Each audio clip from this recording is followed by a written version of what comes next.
ছোট্ট বাচ্চা, দুধের বাচ্চা ঘাড়ে করে দৌড় দিছে। প্রতিমধ্যে লোকেরা বলে, এত ছোট্ট বাচ্চা, কয়েক মাসের বাচ্চা নিয়ে পাগলের দল, তুমি দৌড়ায় কোথায়? মা কান্দে আর বলে যে আমি কিছুই তো করতে পারলাম না, মহিলা মানুষ, কিছুই তো করতে পারলাম না। আমার বাচ্চাটা যদি আল্লাহ রসুলের দরবারে, আল্লাহ রসুল সাহায্য চাইছে, মুসলমান আর সবাই ডাক দিছে, ইসলাম থাকবে না। ছোট্ট দুধের বাচ্চাটা নিয়ে যাওয়ার পরে তুমি কি করবা? আল্লাহ নবী বলছে, তোমার মনের তামান্না কি তুমি ছোট্ট বাচ্চা নিয়ে আসতা?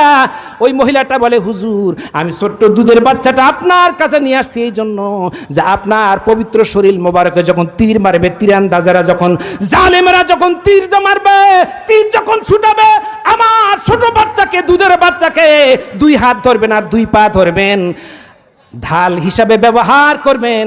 আমার ছেলের বুকের পিঠের মধ্যে তীর লাগতে লাগতে ছেলে মরে যাবে। কিয়ামতের দিন আমার মেয়ে ছেলেটা যখন মারা যাবে, মাসুম বাচ্চার মায়ের সোহাদায়ে কেরামের মধ্যে তালিকায় নাম লেখা হয়ে যাবে। এই সোহাদায়ে কেরামের মধ্যে নাম লেখার কারণে আমার বাচ্চাটা জিহাদ করতে পারবে না, বয়স হয় নাই, অন্তত ঢাল হিসাবে বিশ্বনবীর চেহারায় আমি তীর লাগতে দেইনি, এই দাবি করে কিয়ামতের ময়দানে আল্লাহ পাক শহীদের মা করে যেন উঠায়, এটাই আমার কামনা। আল্লাহ